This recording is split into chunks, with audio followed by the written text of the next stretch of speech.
The third principle we're going to be talking about today in our series, How to Build Muscle in the Gym, is going to be intensity.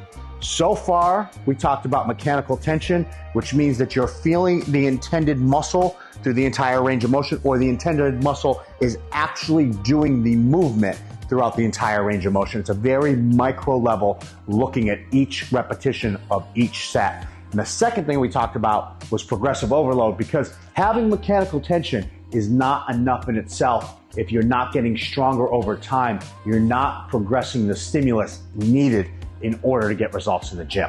And along with that is a very important principle number 3, which is intensity. The first principle is really working about mechanical tension, is really about working smart. The second principle, which is progressive overload, is about working both smart and hard. And this third principle is really just simply about working fucking hard. I said this at the beginning of the series, you can be very hardworking and still be poor. And the truth is you can work very intensely at the gym. And if you're just like cutting your rest breaks and you're using horrible technique, you're just working intensely at the gym and you're still not going to get optimal results. But this is a big part of the equation. You must work hard along with working smart. What I want you to understand is a principle called RPE, or also explained as RIR. These are 2 ways at looking at how challenging your set was. RPE stands for rate of perceived exertion. It's simply, on a scale of 1 to 10, dude, how hard was that set? And you're like, oh, bro, it was nothing, it was a 4.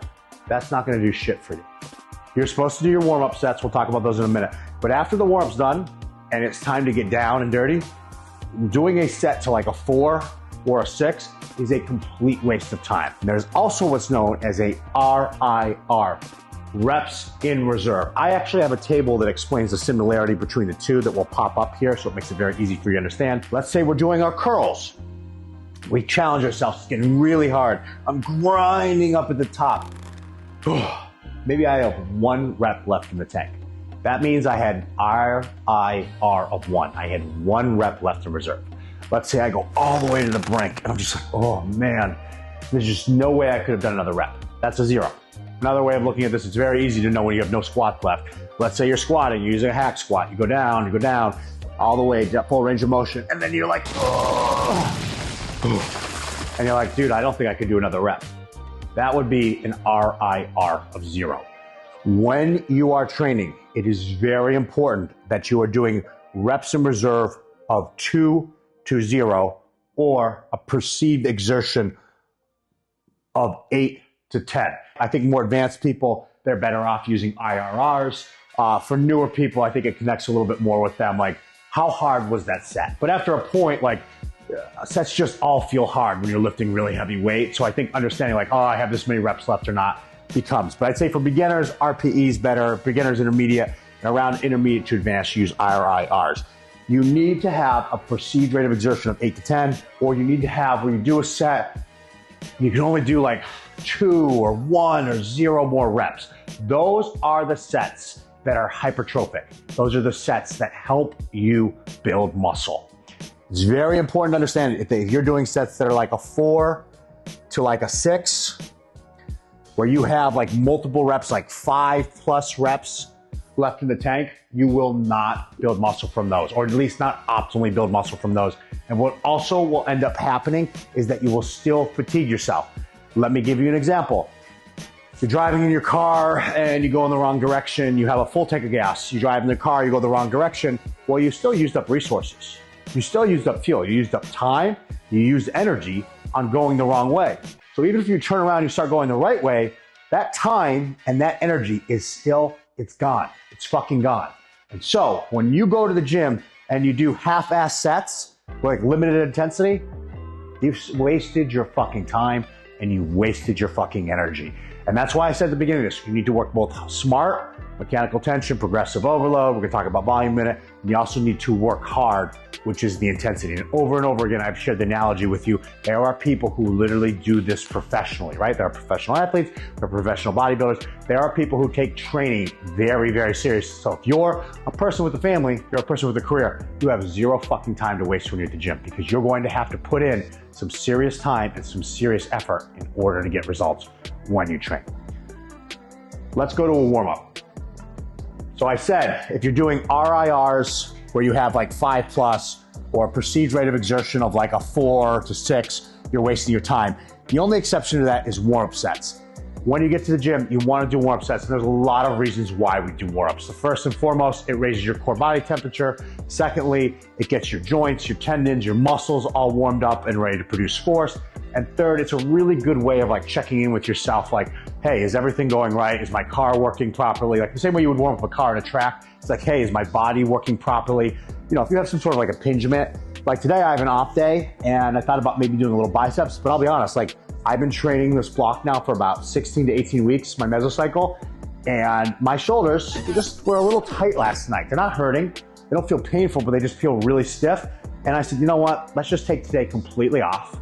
I'll get back to my training tomorrow. So I was checking in with myself, just saying, let's just take a complete off day. When you get to the gym and you start doing your warm-up sets, it's a great way to check in and see how am I actually feeling. Once you start doing your working sets after the warm-ups are over, they must be taken near to technical failure. Again, you must only have 1 or 2 reps left in reserve, maybe even in some cases 0 reps in reserve in order to optimally build muscle. Now there is a difference between technical failure and failure. Let's go back to the analogy of the curl. I'm curling, okay, I'm doing it, I'm struggling. And then when I can't do any more, I start cheating.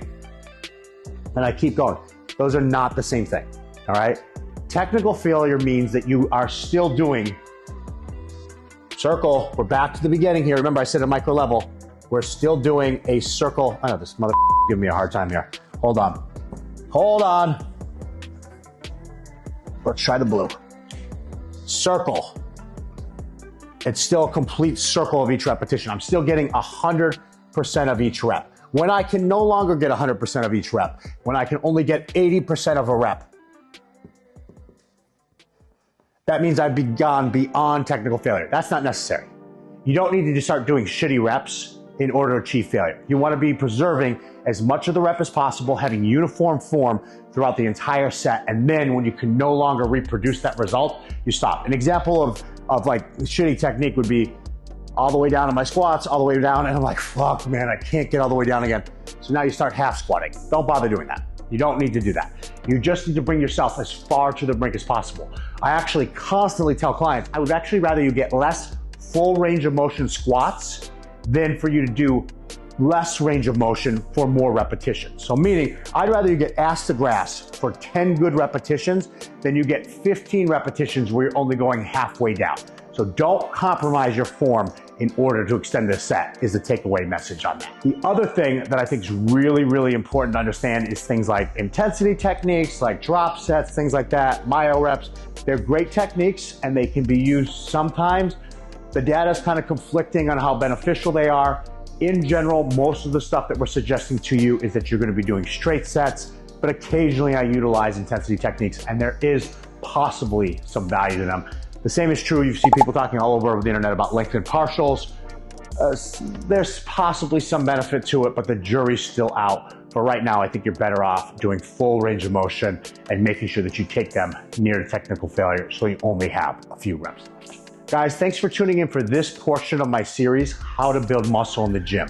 Stay tuned because we're going to be releasing the next portion of the series in the coming days. We have a 4-part series that's all about how to build muscle in the gym. If you like what you saw today, please hit subscribe. I release at least one long format piece of content each and every single day. If you're not following me on Instagram, that's where the majority of my following is. Thanks for tuning in. I really enjoy shooting YouTube.